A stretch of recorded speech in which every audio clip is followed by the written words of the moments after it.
We are here today to show an example of a good interview and a bad interview by expressing nonverbal communication skills. Thank you for being here today.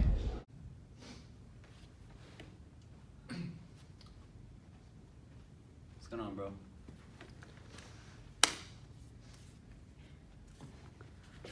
Thanks for being here for your interview. Why did you decide to become a banker? So I thought that it could get me a lot of money really fast. Why do you think this bank is a good bank for you? Well, I thought that it would be just far enough from the police state. I mean, my ex's house to where I wouldn't have to like see her when I'm on the job. I know this isn't the bank that she goes to, and also there's not a lot of foot traffic, which is perfect for me. So. Oh, okay. Have you ever had to deal with an angry customer, and how did you handle it? Alright, so this is the first time that I'll ever be doing something like this, but like I feel like what I would do, I would just kind of give them like a little, or something like that. All right. In that case, what do you think the most important qualities for a bank teller position is? Well, I'd have to be assertive, but also I'd have to. That's my ex-girlfriend. 1 second. No, that's not important. I'd have to be assertive, but I'd also have to like direct people, stay calm, and kind of get the job done.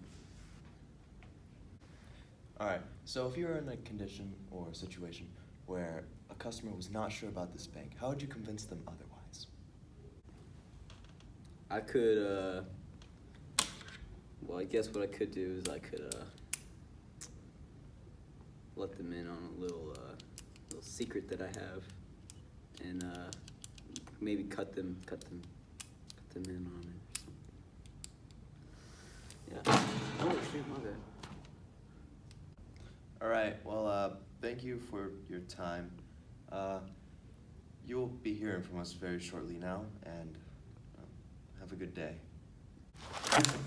Yeah, thank you, sir. Taking these too.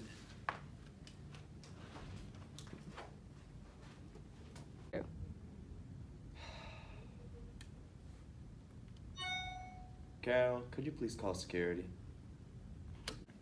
Hello. Hello, I'm Olivia. It's very nice to meet you. How are you? Good, how are you? Good. So why did you decide to become a banker? I feel that I would do really well as a banker because of my accounting and problem-solving skills. So why do you think this bank is a good fit for you? Well, after doing my research on this bank and its history, I think my skills in customer care, accuracy, and smart investing will be a perfect fit here. Have you ever had to deal with an angry customer? If so, how did you handle it? I've had to deal with an angry customer, actually. The customer was upset with some of the things happening with their account, and I realized it was because they had different expectations than were possible for that bank. Knowing this, I went back over the different policies and rules and walked them back through the program again. What do you feel are the most important qualities for a bank teller position? I believe that a good banker should have good judgment, patience, and the ability to cope well under stressful situations. Of course, organization and a good work ethic would help too. Yeah, for sure. If a customer is not convinced about the bank, how would you change their mind? I would take a look at their lifestyle and adjust whatever they need within reason to make this bank a perfect fit for them. Thank you for coming in today. I think you'll be a great addition to our team. Thank you. I look forward to working with you. Okay. Well, have a nice day. It was so nice to meet you. Nice to Have meet a you great too. day. As Ben walks in, his body language shows that he doesn't really care to be there. Body language is the first thing your audience will notice as you get on stage. When Logan walks in for her interview, she gives off that she is ready for her interview and happy to be there. Body language at the beginning is very important because it is the first message you will be sending your audience. You never get a second chance to make a first impression, so make that first impression powerful. Ben comes off very unprofessional by the way he shakes Zan's hand. As to when Logan shakes Lucy's hand, she's very professional and making a great first impression. Facial expression is very important in any presentation, including, as you saw before, an interview. According to TotalCommunicator.com, the movements of your eyes, mouth, and facial muscles can build a connection with your audience. As you can see in the first interview, the interviewee did not build any positive connection whatsoever, as he looked bored and distracted the whole time. However, in the second interview, the interviewee built an amazing connection with her interviewer, as she looked engaged and excited the whole time. This ultimately lost the job for the first interviewee and won the job for the second. Eye contact is also important in building a connection. You don't want to have too little eye contact and look distracted. According to instituteofpublicspeaking.com, failure to make eye contact leaves the audience to question the value, knowledge, and authenticity of the speaker. In the first interview, Ben looked everywhere but at the interviewer, which could have been the thing that lost him the job. However, when Logan walked in, she kept eye contact with her interviewer, which conveyed exactly how excited she was to get the job. In the interview featuring Ben, he was sitting slouched with his hood on. Based off his posture, you could tell that he really didn't want to be there, as if he were trying to slip away. According to theartofcommunicating.com, the objective of a posture is to be comfortable and show authority. Ben was being way too comfortable if you could not tell.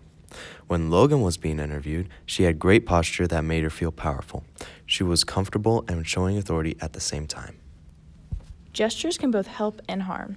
The appropriate use of hand gestures gives the speaker confidence and lets him or herself express his or her emotions effectively and clearly. This also gets the listener's attention and helps the speaker describe and elaborate his or her topic.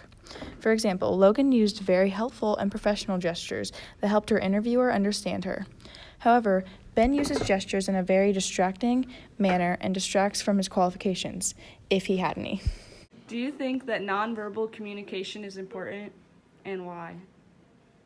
Nonverbal communication is important with any language.